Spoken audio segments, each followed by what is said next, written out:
सुप्रभातम। आज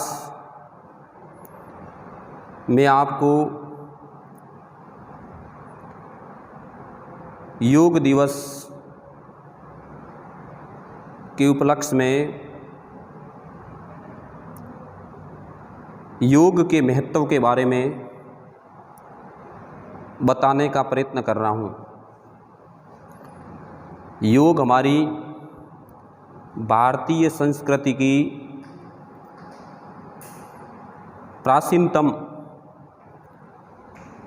पहचान रही है। आज संपूर्ण विश्व योग के महत्व को स्वीकार कर रहा है। माननीय प्रधानमंत्री नरेंद्र मोदी जी ने योग को अंतर्राष्ट्रीय पहचान दिलाने में बहुत ही महत्वपूर्ण भूमिका निभाई है। 27 सितंबर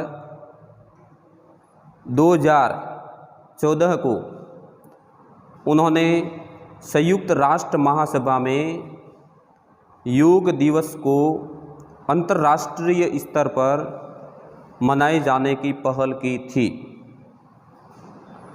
11 दिसंबर 2014 को संयुक्त राष्ट्र महासभा के 193 सदस्य देशों में से 177 ने 21 जून को अंतर्राष्ट्रीय योग दिवस के रूप में मनाने के प्रस्ताव को ध्वनिमत से स्वीकृति दी थी। यह हर भारतवासी के लिए बहुत ही गौरव का पल था। हालांकि इससे पूर्व भी कई ऐसे महान प्रणेता रहे हैं जिन्होंने अपने अपने स्तर पर योग को विस्तार दिया है, उसका संरक्षण किया है और उसे नई पीढ़ी में प्रस्फुटित भी किया है। यही कारण है कि आज विश्व योग के इस स्वरूप का दर्शन कर पा रहा है। वास्तव में अंतर्राष्ट्रीय योग दिवस हमारे उन सभी ऋषि मुनियों, योगियों और योग शिक्षकों के लिए सच्ची श्रद्धांजलि है जिन्होंने अपना सर्वस्व योग विद्या को समर्पित किया है। तो आज सारा संसार योग के महत्व को स्वीकार करता है। योग शिक्षा मूलतः भारतीय शिक्षा ही है। योग से न केवल मानव शरीर का विकास होता है, अपितु मानव का सर्वतोन्मुखी विकास होता है। योग से मनुष्य कल्याणमय जीवन दृष्टि प्राप्त करता है, जो भारतीय जीवन में आदिकाल से प्रचलित है।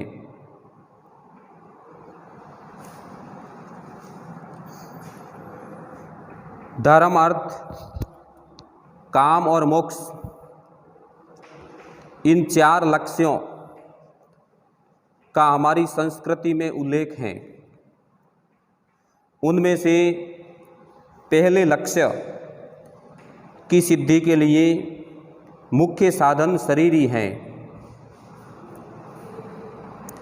कहा भी गया है, निश्चित रूप से शरीर ही धर्मशास्त्रों द्वारा निर्धारित कृत्य करने का आदि साधन है। महाकवि कालिदास ने कहा है, शरीरम आद्यम खलु धर्म साधनम। इस प्रकार से भी कह सकते हैं कि पुरुषार्थों की पूर्ति के लिए स्वस्थ शरीर की अपेक्षा है। हमारी ज्ञानेंद्रियों और कर्मेंद्रियों की निरोगता होनी चाहिए। यदि हमारा शरीर, मन, अंतःकरण, बुद्धि इत्यादि स्वस्थ होंगे तो हमारा स्वास्थ्य सर्वथा सही रहेगा। स्वस्थ शरीर में ही स्वस्थ दिमाग का निवास होता है। निरोग शरीर से ही मनुष्य सभी कार्यों को यथाउचित रूप से करता है। आज लोग स्वास्थ्य की रक्षा के लिए विविध प्रयास करते हैं। प्रायः कहा जाता है कि शरीर के अनुशासन में से हम स्वस्थ रहते हैं, किंतु विद्वान कहते हैं कि विभिन्न कारणों से व्यक्ति की भावना, कर्म के प्रति उसके दृष्टिकोण और उनके जीवन की पद्धति उसके शरीर को प्रभावित करती हैं। केवल शरीर पर नियंत्रण रखने पर लंबे समय तक शरीर स्वस्थ नहीं रहता। अतः शरीर और स्वास्थ्य की रक्षा के लिए अनेक उपचार किए जाते हैं। उनमें से प्रमुख जो है वह योग है। हमारी संस्कृति और साहित्य में 5 कोषों वाले विकास की अवधारणा है। शरीर, प्राण, मन, बुद्धि और आत्मा 5 कोषों के साधन हैं, अर्थात साधने वाले हैं। इनमें आत्मा सबसे सूक्ष्म होती है। जब इन सभी साधनों की एक ही बिंदु पर एक समय पर उपस्थिति होती है तब साधारण योग होता है। अर्थात जब मनुष्य एकाग्रचित होकर सम्मान भाव से उनको साधने का प्रयत्न करता है तब साधारण योग की स्थिति होती है। गीता में कहा गया है, समान भाव से कर्म करना योग कहलाता है, समत्वम योगः उच्यते। योग के बहुत से प्रकार होते हैं। योग अनेक प्रकार से मानव के हित को सिद्ध करता है। जब मन और बुद्धि द्वारा एकाग्रता से निस्वार्थ कर्म किया जाता है तब करने योग्य कामों में कुशलता होती है। योगः कर्मसु कौशलम। योग करने योग्य कामों में योग्यता को प्रकट करता है। कहा भी गया है, योग करने योग्य कार्यों में प्रवीणता प्राप्त करता है। आज दुनिया ने योग की महत्ता को स्वीकार किया है। जून मास की 21 तारीख को सारे संसार में योग दिवस का आयोजन किया जाता है।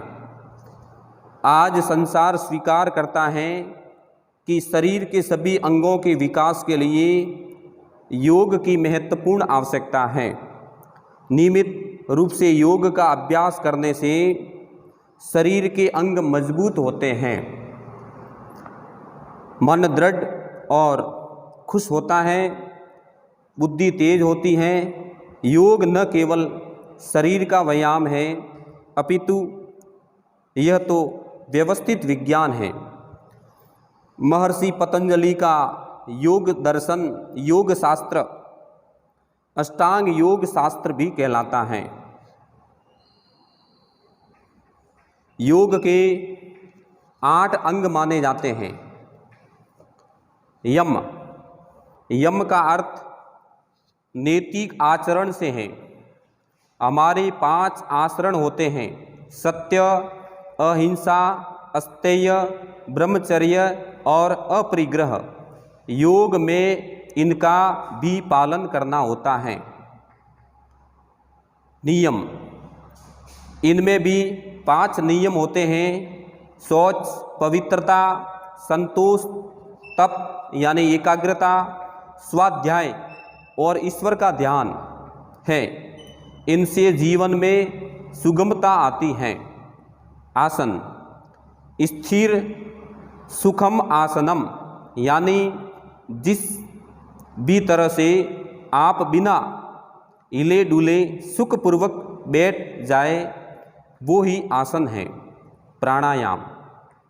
आसन पर बैठने के बाद जब सांस लेने और सांस छोड़ने की गति को अलग अलग करते हैं तो प्राणायाम कर रहे हैं।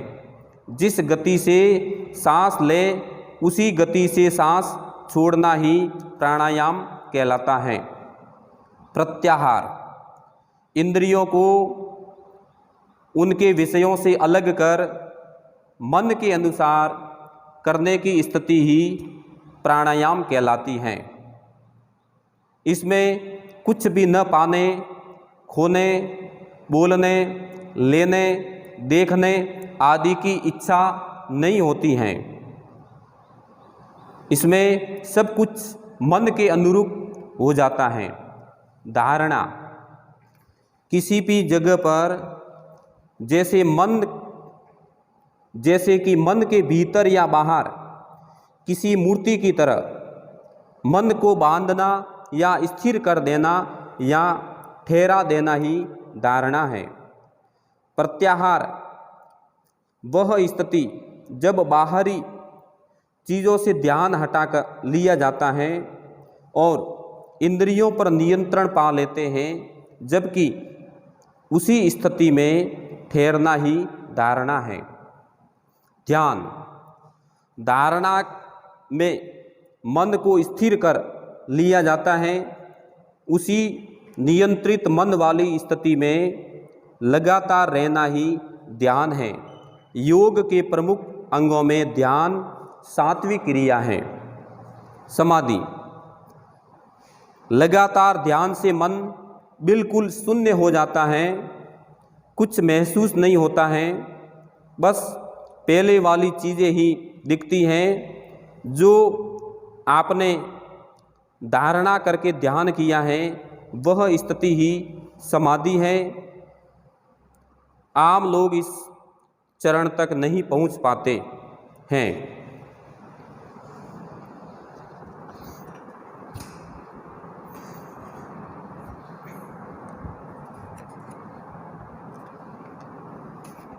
वर्तमान परिप्रेक्ष्य में योग का अभ्यास हमें करना चाहिए। सूर्य नमस्कार योगासनों की पहली सीढ़ी मानी जाती है। सूर्य नमस्कार की 12 स्थितियाँ होती हैं। उसका 12 मंत्रों द्वारा अभ्यास का भी स्वरूप समाज में देखा गया है।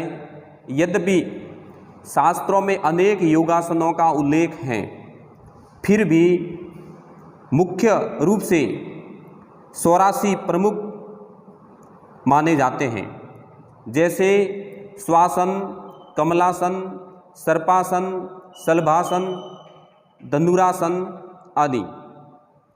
प्राणायामों में भ्रामरी, सूर्य चंद्र भेदी, ब्रह्मनाद, अनुलोम विलोम, शीतली, पूरक, रेचक, भस्त्रिका, कपालभाति आदि का अभ्यास होता है।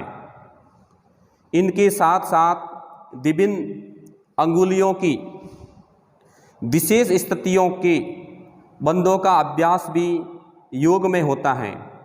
योग निर्दिष्ट आसनों के क्रमशः एवं नियमित अभ्यास से पंचकोशात्मक विकास होता है।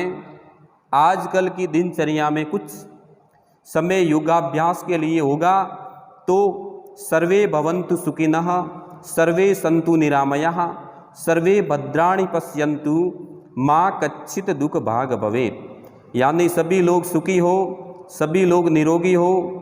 इस प्रकार से विश्व के कल्याण की कामना सफल होगी। योग यानी अपने आप को जोड़ना, चित्त की वृत्तियों का निरोध ही योग कहलाता है।